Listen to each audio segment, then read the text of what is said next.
Yes, ndagira ngo duhere mu gihugu cy'u Burundi nyuma yo gukorana ikiganiro n'itangazamakuru Perezida Evariste Ndayishimiye agatangarizamo amagambo menshi agiye atandukanye abatavuga rumwe n'ubutegetsi bw'u Burundi bamaze kugira icyo batangaza, ndetse Perezida Evariste Ndayishimiye bivuga ko ashobora kuba yatezwe umutego atagomba kuba yasimbuka cyangwa se agomba kuba yagwamo uko bizagenda kose.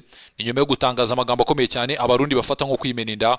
Ibyo byose ni ibyagiye bitangazwa na Perezida Evariste Ndayishimiye biri gutuma abantu bakomeje kugenda bibaza ku bushobozi ndetse n'imiyoborere y'uyu mugabo Perezida Evariste Ndayishimiye wakoreye uruzinduko muri Burkina Faso.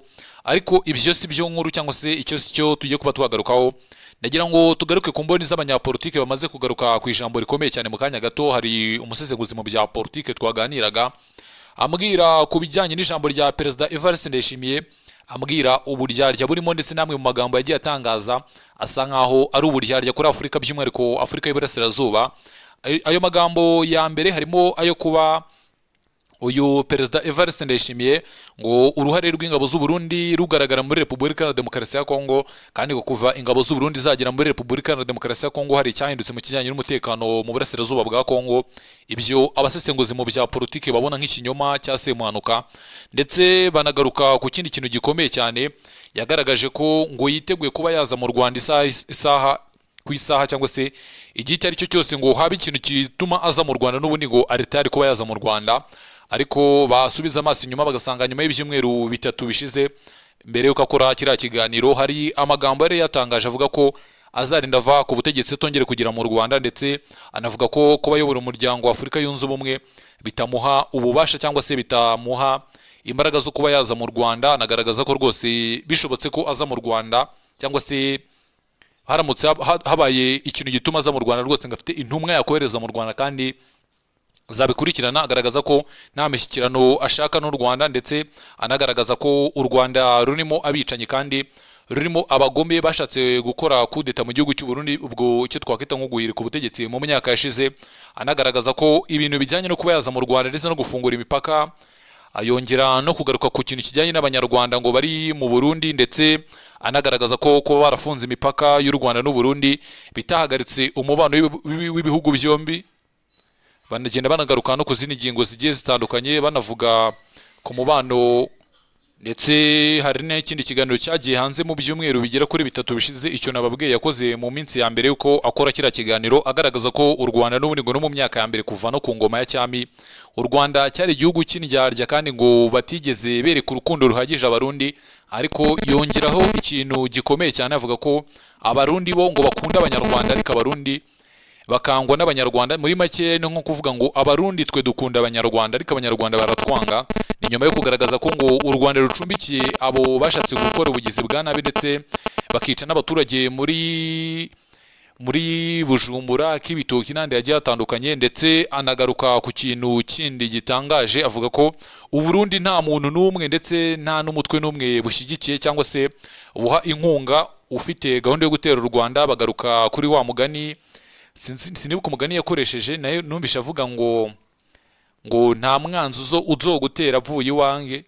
Uko niko Perezida Evariste Ndayishimiye yavuze, avuga ko uwo mugani ari umugani w'ikinyarwanda ariko ngo ni umugani batigeze bubahiriza cyangwa se batigeze bubaha. Anagaruka kuri bimwe mu bigiye bitandukanye, ubwo agaruka ku ngoma ya cyami, agaragaza uburyo Repubulika y'u Rwanda ndetse n'abayobozi bayo bari gukomeza gushimishwa ndetse no kunezezwa no kuba u Burundi buri gukomeza bujya habi ndetse no kwica abaturage mu Burundi. Anagaragaza ikintu cyatunguye benshi, agaragaza ko ingabo z'u Burundi hari uruhare rukomeye cyane ngo rwa 90% n'umusanzu ukomeye cyane batanze ku ngabo za FDLR ndetse no ku ngabo za RDC cyangwa se FRDC. Anagaruka ku mutekano wo muri Repubulika ya Demokarasi ya Kongo, bamubaza cya kibazo gikomeye cyane kijya kibazwa n'abantu benshi, bamubaza bati se u Rwanda uko mwarubonye cyangwa se uko muruzi, ingabo mwarwanaga nazo cyangwa se mukomeje kuba mwagenda munarwana nazo mu burasirazuba bwa Kongo,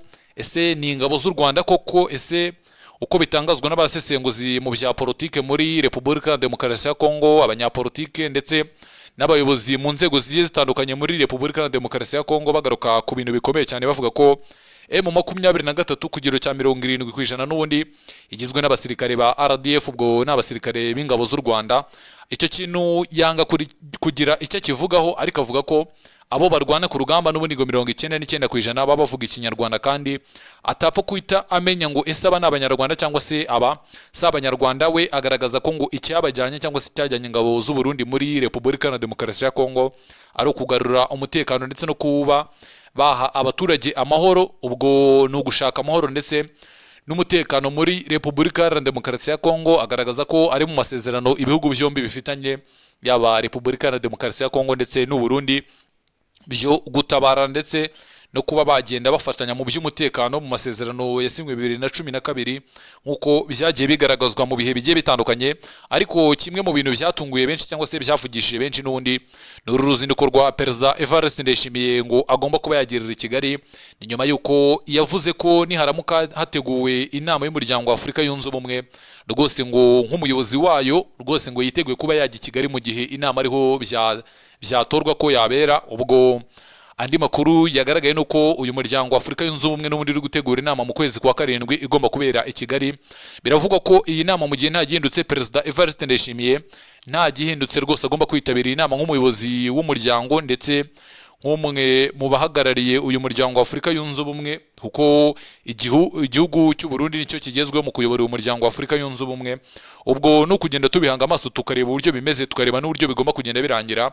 Ariko icyo nakubwira cyo nuko uyu Perezida Evariste Ndayishimiye cyangwa se Neva n'ubundi umunsi ku munsi agenda agaragaza ko leta y'u Burundi n'ubundi nta kibi cyangwa se nta cyaha na kimwe ishaka kuba yagenda ikorera u Rwanda. Ariko u Rwanda narwo ntiruhema kugenda rugaragaza amwe mu makosa leta y'u Burundi yakoze, harimo gufunga imipaka ndetse no kwifatanya na bamwe mu batavuga rumwe n'ubutegetsi bw'u Rwanda. Kuko murabizi ko uwo bita Faustin Kayumba Nyamwasa biravuga ko rwose ngo mu minsi iri imbere, mu minsi mike nk'uko twagiye tubigarukaho, agomba kugira uruzinduko rukomeye cyane mu gihugu cy'u Burundi.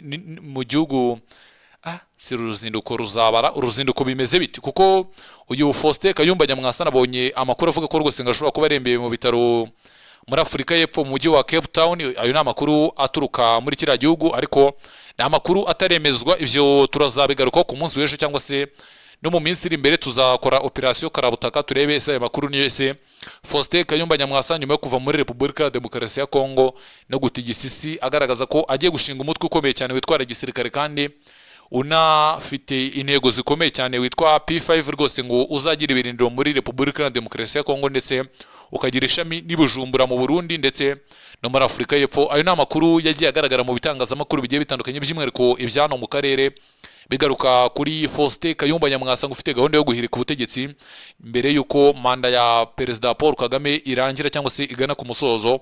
Ayo ni amakuru aba agenda avugwa mu bitangazamakuru bigiye bitandukanye tuba tugenda tunyuzamo amaso.